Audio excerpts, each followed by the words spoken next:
What's up, YouTube? This is your favorite sailor, and I'm back with a video on the 5, that's 10, so wait. The 5 things I wish I knew about Navy rates or jobs before I joined the military, because I knew absolutely nothing. Stick around for the video.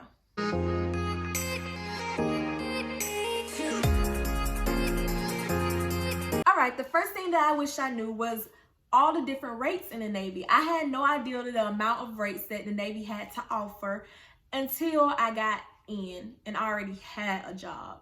So yeah, I wish I knew that there were so many different rates, because with anything that you want to do or that you feel like you want to do, I'm pretty sure the Navy has a job for that. So I just simply wish I knew about all of my options.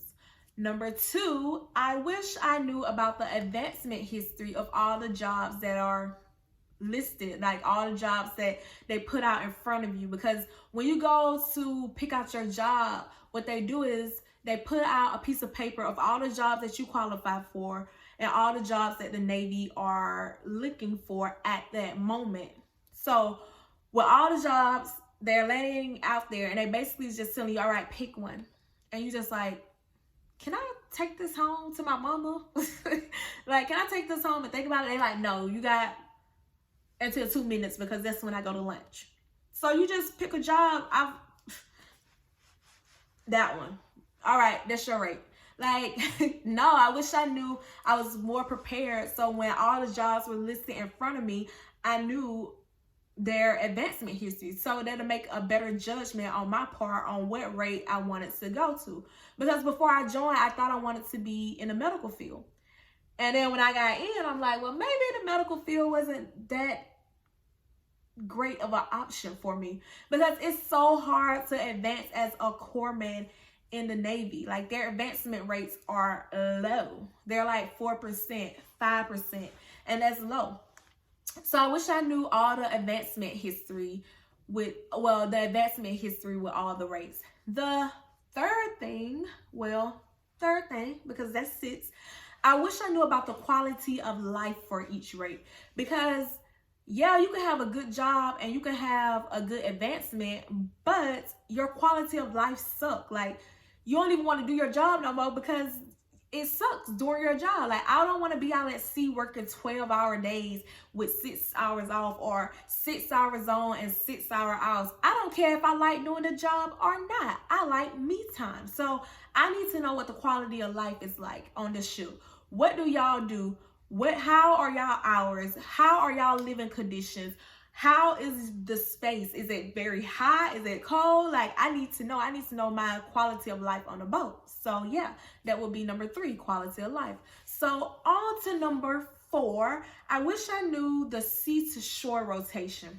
And I spoke a little bit about that. I don't know if that video is going to come out before or after this, but I did a whole video on sea to shore rotation. And basically, to put it in a nutshell, it's how much time you spend at sea and how many times you spend at shore. Currently, I'm an OS, and my sea to shore is 5 and 3. So 5 years sea duty, 3 years shore duty. And I hate it. That is the reason why I'm contemplating on getting out, because I don't want to do 5 years on a boat anymore. Well, technically it's going to be 4, but whatever. So yeah, a OS sea to shore rotation is 5 and 3. Then you have yeomans that have like 3 and 3. So 5 years is just way too long to be on a boat. I've done it. It was horrible. By year 3, I'm like, I'm ready to go. Year 4, it was like, oh my gosh. And year 5, I'm just like, I'm ready to get the fuck ASAP. So yeah, 5 years, way too long. So that can play a factor on what rate you want to choose. I don't know if that's like a huge factor for you.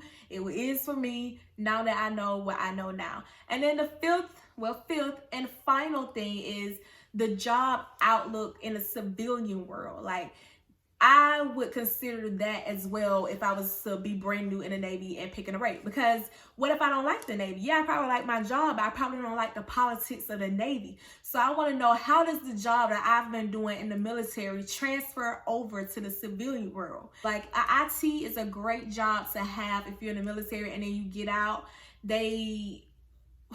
They made bukus of money outside in the civilian world. So that job, IT, translate perfectly over to another job in the civilian world.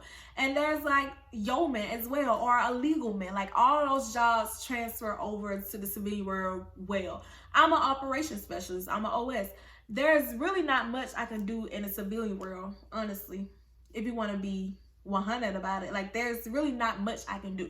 So if I could go back in time, that would play a part in what job or rate I chose in the military. So yeah, that concludes this video. It was short, it was sweet, it was straight to the point. Those are the 5 things that I wish I knew about the Navy jobs before I joined.